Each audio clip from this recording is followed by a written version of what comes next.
আসসালামু আলাইকুম প্রিয় শিক্ষার্থীরা। আমি আনোয়ার সাদাত, সহকারী শিক্ষক, পাকল্লা উচ্চ বিদ্যালয়, টাঙ্গাইল সদর, টাঙ্গাইল অনলাইন স্কুলের পক্ষ থেকে পাকল্লা উচ্চ বিদ্যালয়ের অনলাইন ক্লাসে তোমাদের সবাইকে শুভেচ্ছা ও স্বাগতম। আশা করি তোমরা ভালো আছো।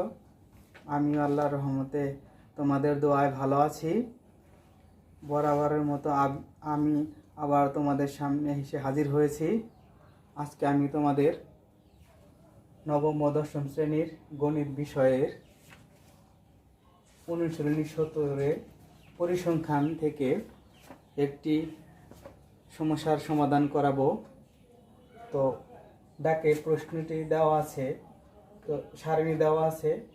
উক্ত সারণী হতে সংক্ষিপ্ত পদ্ধতিতে গড় নির্ণয় করতে হবে। তো আমাদের যদি সংক্ষিপ্ত পদ্ধতিতে গড় নির্ণয় করতে হয় তাহলে আমাদের কি করতে হবে? ছক আঁকাইতে হবে। তো আমরা যদি সমাধান করতে চাই,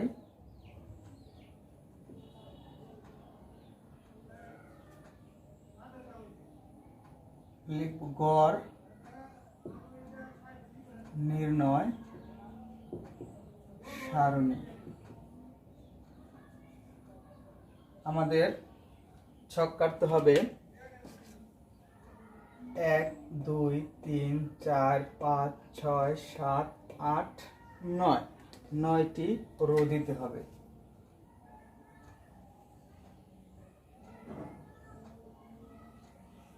1 2 3 4 5 6 7 8 9, কলাম দিতে হবে 5টি। সংক্ষিপ্ত পদ্ধতিতে যদি সারণী দেওয়া থাকে ছক আকারে তাহলে আমাদের 5টি কলাম নিতে হয়।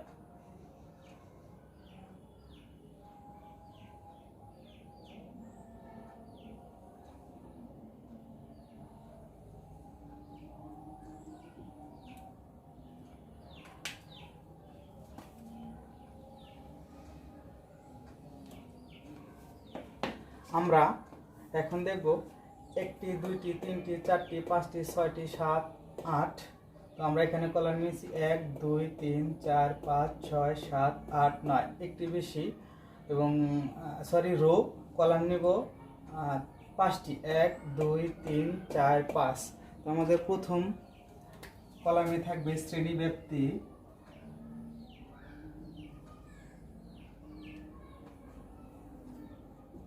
দ্বিতীয় কলামে মধ্যবিন্দু, শ্রেণী মধ্যবিন্দু বা মধ্যমান, একে xi দ্বারা প্রকাশ করা হয়। তারপরের কলামে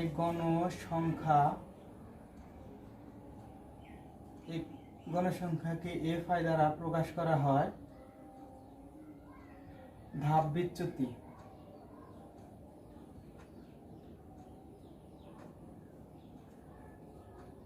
ধাপ বিচ্যুতিকে ইউআই দ্বারা প্রকাশ করা হয় এবং সর্বশেষ fi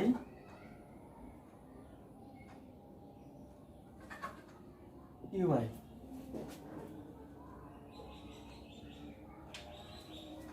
আমরা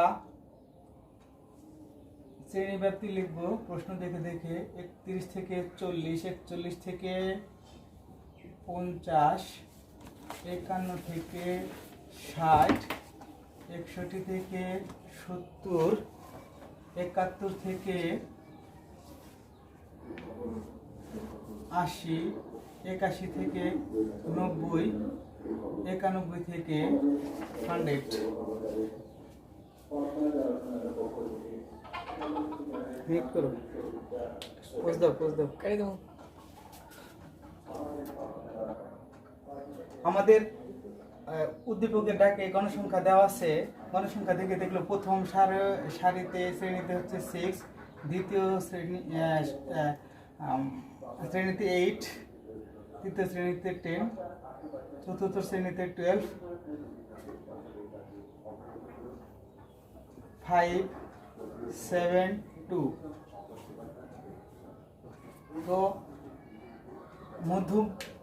মধ্যবিন্দু প্রথম শ্রেণীর আমার গণসংখ্যা হচ্ছে শ্রেণী হচ্ছে 31 থেকে 40। তো আমরা কি করব, 31 যোগ 40 ভাগ 2। তো আমরা মধ্যবিন্দু বের করার নিয়ম হচ্ছে উচ্চ সীমা নিম্ন সীমা যোগ উচ্চ সীমা। নিম্ন সীমা হচ্ছে 31 যোগ উচ্চ সীমা হচ্ছে নিম্ন সীমা হচ্ছে 31 যোগ উচ্চ সীমা হচ্ছে 40 ভাগ 2। তো 71 ভাগ 2 অর্থাৎ 35.5। একইভাবে 35.5 একইভাবে যদি পরের শ্রেণীর মধ্যবিন্দু বের করতে চাই তাহলে হবে 45.5, তারপরটা হবে 55.5, তারপর একটা হবে 65.5। আমরা এটাকে আর একটা ভাবে বের করতে পারি। তো প্রথম শ্রেণীর মধ্যবিন্দু বের করার পর আমরা ব্যবধান দেখব। এখানে ব্যবধান কত আছে 10। তো প্রথম শ্রেণীর মধ্যবিন্দু 35.5 থেকে আমরা 10 বাড়িয়ে লিখব। বাড়ালে হয় 45.5, তারপরে 10 বাড়াইলে হয় 55.5, তারপরে 65.5। এখন 10 বাড়াইলে হবে 75.5, তারপর হবে 85.5, লাস্ট 95.5। আমরা যদি গণসংখ্যা যোগ করি n সমান সমান, তো আমাদের মোট গণসংখ্যা হবে 6 যোগ 8 যোগ 10 যোগ 12 যোগ 5 যোগ 7 যোগ 2, অর্থাৎ 50। তো ধাপ বিচ্যুতি বের করার একটা নিয়ম আছে। তো আমরা এখান থেকে একটি আনুমানিক গড় বের করব। সংক্ষিপ্ত পদ্ধতিতে গড় নির্ণয় করতে হলে আমাদের একটি আনুমানিক গড় বের করতে হবে। আনুমানিক গড় বের করার নিয়ম হচ্ছে এই ছকের মধ্যে মাঝখানে যে শ্রেণী পড়বে সেই শ্রেণীর মধ্যবিন্দু অথবা দুটো পড়লে গণসংখ্যা যেটা বেশি সেই শ্রেণীর মধ্যবিন্দু হবে। তো আমার এখানে শ্রেণীর সংখ্যা আছে 1, 2, 3, 4, 5, 6, 7, অর্থাৎ 7টা শ্রেণীতে গণসংখ্যা দেওয়া আছে। হিসাব করলে মাঝখানে 12 পরে। তো এই 12 সোজা মধ্যবিন্দু হচ্ছে এ, অর্থাৎ আনুমানিক গড় হচ্ছে 65.5। তো আমার এখানে আমরা যদি আনুমানিক গড় ধরি তাহলে আমরা প্রথমে খেয়াল করব গণসংখ্যা বেশি এবং মাঝখানে কোন শ্রেণী পড়ছে সেই শ্রেণীর মধ্যবিন্দু। তো এখানে আর যদি দুটো পড়ে তাহলে দুটোর মধ্যে যে কোনো একটা ধরলেই হবে। তো গণসংখ্যা বেশি সেটা ধরলেই ভালো হবে। তো আমার এখানে মাঝখানে পড়ছে 12, না সবচেয়ে গণসংখ্যা বেশি হচ্ছে 12 এবং মাঝখানেও পড়ছে এই শ্রেণীর মধ্যবিন্দু হচ্ছে 65.5। তো আমার এখানে আনুমানিক গড় হবে এ 65.5। তো আনুমানিক এখন আমরা ধাপ বিচ্যুতি বের করব। ধাপ বিচ্যুতি বের করার একটা সূত্র আছে, অথবা আমরা খুব সহজেই বের করতে পারি। আনুমানিক গড় সোজা সারণীর ধাপ বিচ্যুতি হবে, শ্রেণীর ধাপ বিচ্যুতি হবে 0।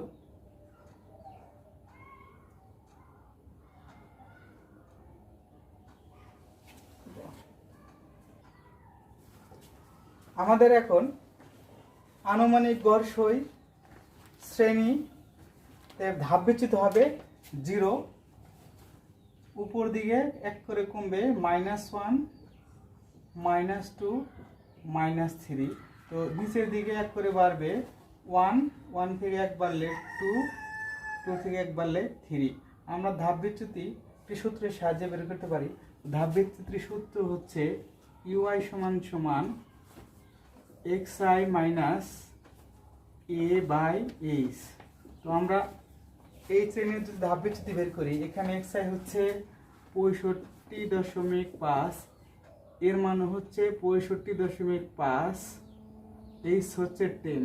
তো 65.5 থেকে 65.5 গেলে থাকে 0 ভাগ 10। কোনো সংখ্যাকে জিরোকে যদি কোনো সংখ্যা দ্বারা ভাগ করা হয় ভাগফল হয় 0। আমরা যদি তার উপরটা বের করতে চাই একই সূত্র ব্যবহার করে, তো আমরা কি করব, 65. এখানে x এর মান হচ্ছে 55.5 আর এর মান হচ্ছে কত, এর মান হচ্ছে 65.5 ভাগ 10। তো 55.5 থেকে 65.5 বিয়োগ করলে থাকে বিয়োগফল হয় 10। 10কে যদি 10 দ্বারা কাটা হয় তাহলে হবে 1 আর মাইনাস। তো দেখো এখানে আমার এইখানে কত আসছে, -1। একইভাবে যদি আমরা এটা করি আসবে -2। ওই সূত্র ব্যবহার করে যদি এটা বের করে হবে -3। আর নিচের দিকে একটা আমরা করে দেখাই। তো এখানে আমার এই শ্রেণীর আমার x এর মান হচ্ছে, x এর মান হচ্ছে 75.5, এর মান আমরা জানি 65.5, এইচ এর মান হচ্ছে 10। তো এখন বিয়োগ করলে হবে 75 থেকে 65 বিয়োগ করলে 10 থাকে আর নিচে ভাগ 10। 10কে 10 দ্বারা ভাগ করলে হবে 1। তো এখানে আমার শ্রেণীর ধাপবিচ্যুতি হচ্ছে 1। একইভাবে পরেরটা হবে 2, তারপরটা হবে 3। আমরা যদি সহজভাবে করতে চাই তাহলে উপর দিকে -1 করে কমবে আর নিচের দিকে 1 করে বাড়বে। 0 থেকে 1 কমলে থাকে -1, তার থেকে -1 কমলে হবে -2, একইভাবে এটা হবে -3 আর নিচের দিকে 1, 1 বাড়লে 2 আর 1 বাড়লে হবে 3।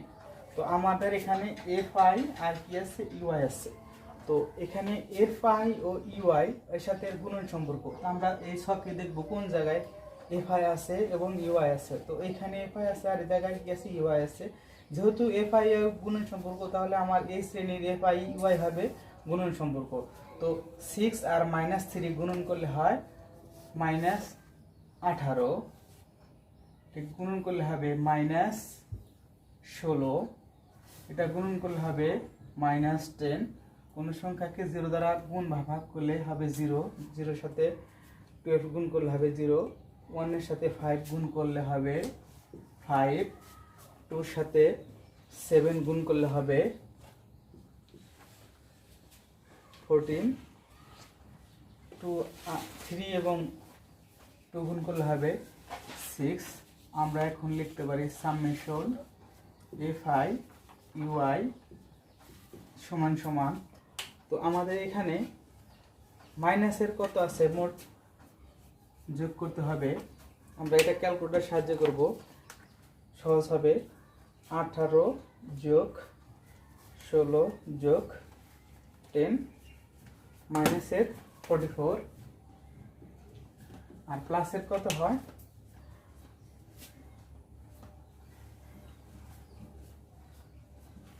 এখানে হবে 19, 19 আর 6 25। আমরা যদি এখানে মাইনাস চিহ্ন যেহেতু বড় তাই এখানে হবে মাইনাস। তো আমরা 44 থেকে যদি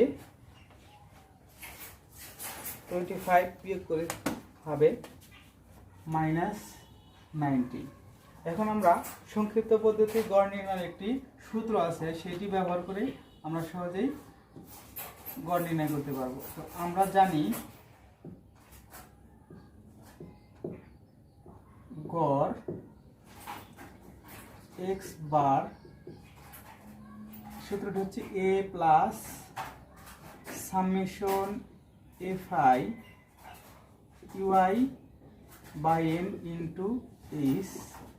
তো এখানে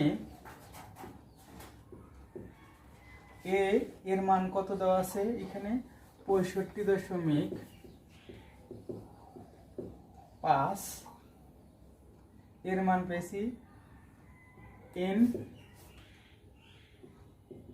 50, সামেশন fi ui পেয়েছি -19 এবং h 3 আমরা এই মানগুলো এখানে ব্যবহার করলে হবে। এর মান হচ্ছে 65.5 যোগ এটার মান হচ্ছে -19, এর মান 50 গুণন এইচ এর মান 10। তো 65.5 প্লাস মাইনাসে মাইনাস, এটা আমরা কাটি 5 10 50, 19কে 5 দ্বারা ভাগ করলে 3.8 হবে। এবার আমরা 65.5 থেকে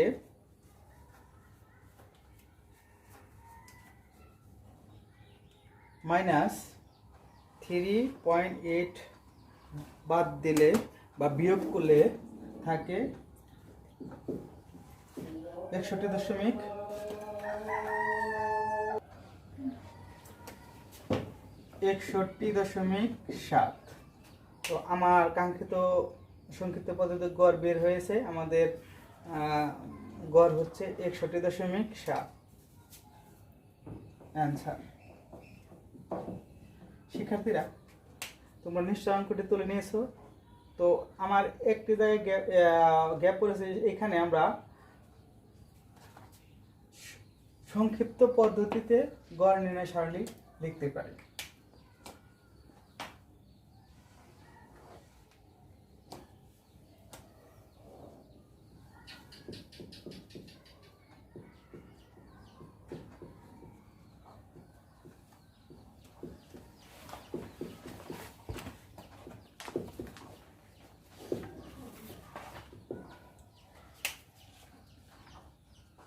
শিক্ষার্থীরা, তোমরা নিশ্চয় অঙ্কটি বুঝতে পেরেছো এবং উঠে নিয়েছো। তো তোমরা বাড়িতে বসে বই দেখে এবং বইয়ে যদি ছক এরকম দেওয়া থাকে, সেই ছক দেখে দেখে তোমরা সংক্ষিপ্ত পদ্ধতিতে গড় নির্ণয় করবে। সবাইকে ধন্যবাদ। আল্লাহ হাফেজ।